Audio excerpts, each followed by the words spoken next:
Hello everyone, this is part 2 in our cryptography series that is intended to give you some basics regarding cryptography in the world of information security in preparation for solving challenges in our Capture the Flag competition.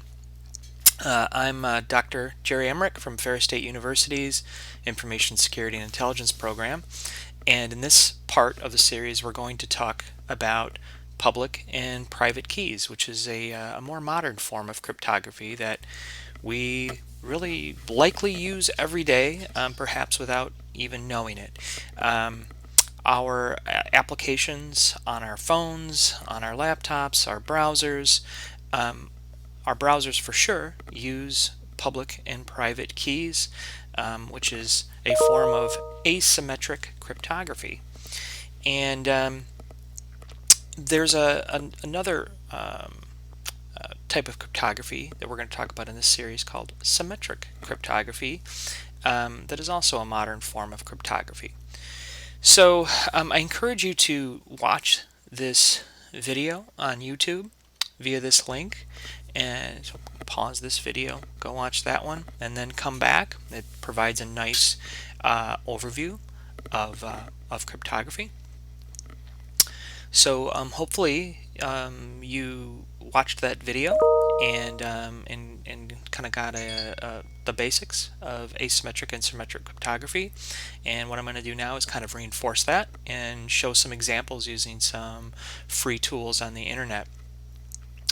So when we talk about symmetric cryptography, this is something that we use every day when we connect to Wi-Fi networks.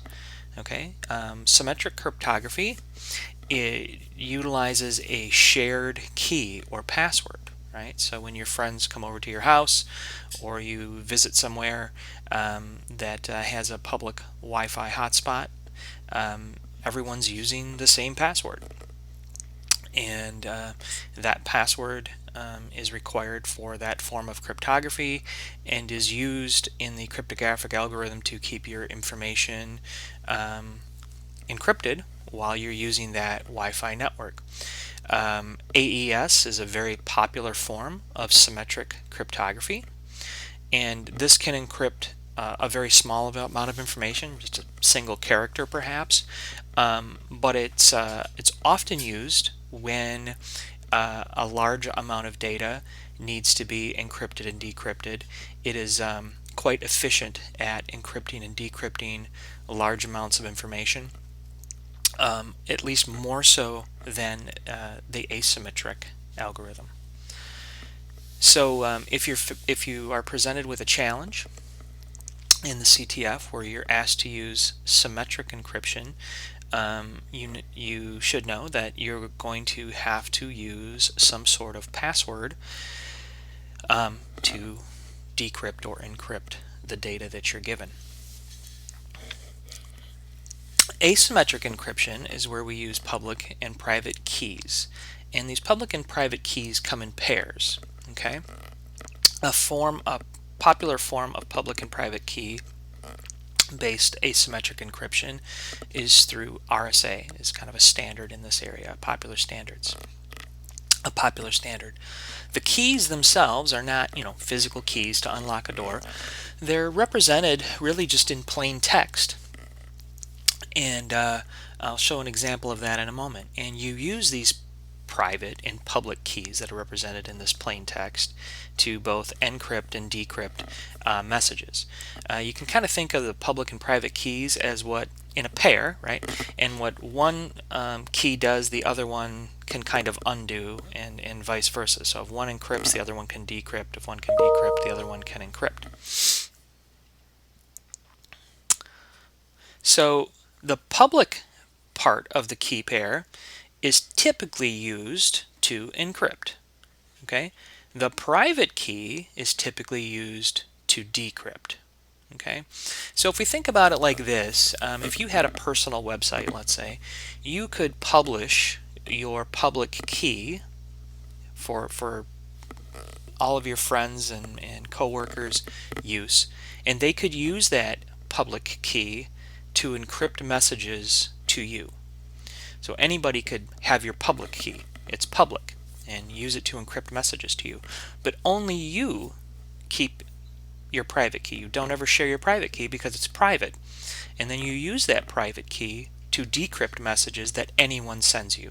So it's not uncommon for people to publish their public key on their personal website, have people download it, and then use that public key to encrypt messages to you. And then you keep your private key very private, because if anybody gets your private key, then they could decrypt messages that are intended for you.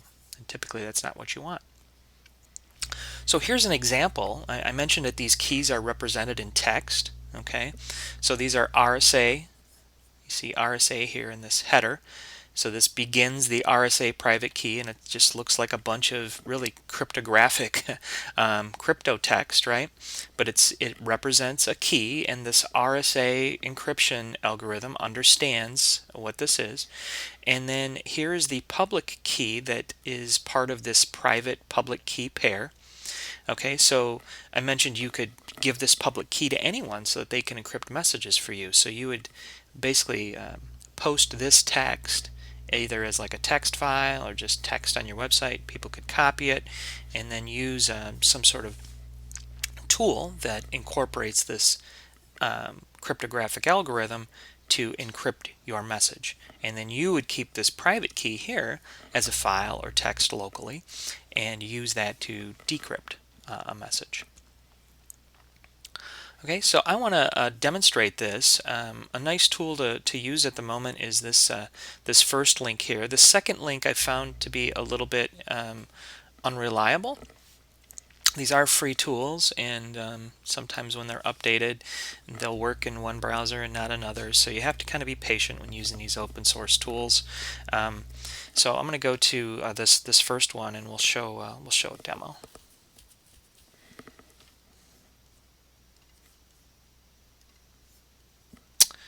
Now, let's see. Let's copy that link over.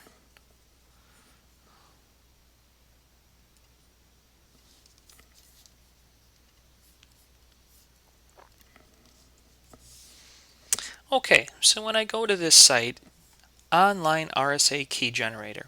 So this is a free tool that uses the RSA asymmetric algorithm to generate public and private key pairs and also provide encryption and decryption. Okay, so if I type plain text here, we'll just type the word secret, okay, and then if I click encrypt decrypt, what it's going to do is, because I have plain text here, it's going to know that I want that encrypted since there's nothing over here in the encrypted side already in terms of ciphertext, and it is going to use the public key to encrypt this for me. So this is the ciphertext of the lowercase word secret that was generated using this public key. Okay, now if I click decrypt, this encrypted ciphertext is going to be decrypted using the private key back to the word secret. Okay, now just to kind of further demonstrate this, earlier I generated a public key that's different from what we see here, and a private key.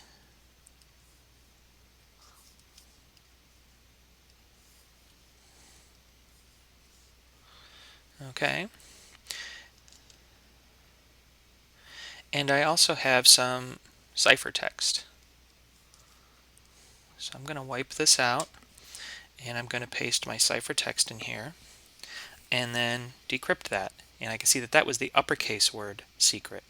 Okay, let's look at the AES encryption.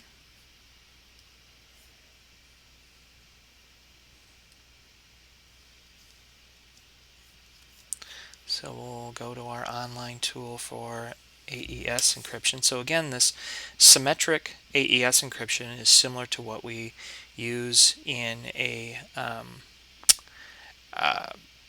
a Wi-Fi network with a shared password. Okay, so here the tool says, well, what are you encrypting? So I'm just going to encrypt text, but I could encrypt an entire file. Remember I said that symmetric encryption was a good encryption method for larger amounts of data? So again, I'm just going to keep it simple, and my plain text is going to be the word secret. I'm going to take the defaults in terms of the encryption cipher algorithm here. Okay, and my key, and this is the password, right? So if I have one of the most popular passwords on the planet, monkey123, and then I encrypt that, then I see below that this is my encrypted text, okay, as a result of this encryption algorithm. All right, now I can also decrypt. Okay, now in order to decrypt, I need to put the encryption or the ciphertext in the input. So I'm going to copy this.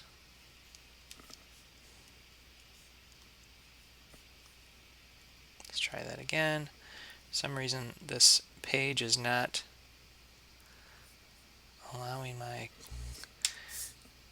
keyboard to do the copy and paste. There we go. So now let's decrypt, and I can see over here that this hex text that was an output of the encryption has now been decrypted using that same key and same cryptographic algorithm, and we have our decrypted version over here. So now in challenges that you might see, you might be asked, or you might be given this cryptographic text, this ciphertext, and given the key, or you might be given a challenge to figure out what the key is. Maybe you have to decode some ASCII numbers, some ASCII decimal, do some ASCII decimal decoding to get the key, and then use the key and the ciphertext to decode the ciphertext into plain text, okay, or vice versa, or some kind of combination of that. In terms of the public and private key, you may be given a public and private key along with a ciphertext and asked to decrypt, right? So you'll need to know that the private key decrypts typically and the public key encrypts. So then if you're asked to encrypt some plain text, you would use a public key that's given to you to perform some encryption, and then perhaps submit that ciphertext, all right, or some kind of combination of those activities.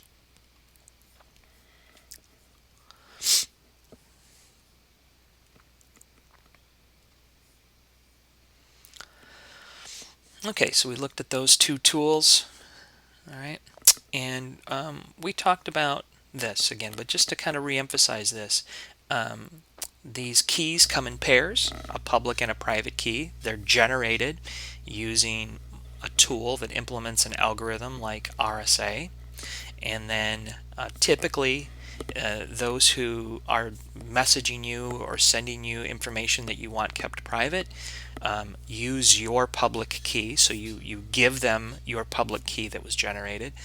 They use that to encrypt messages, and then when you receive those, you use your private key that only you keep.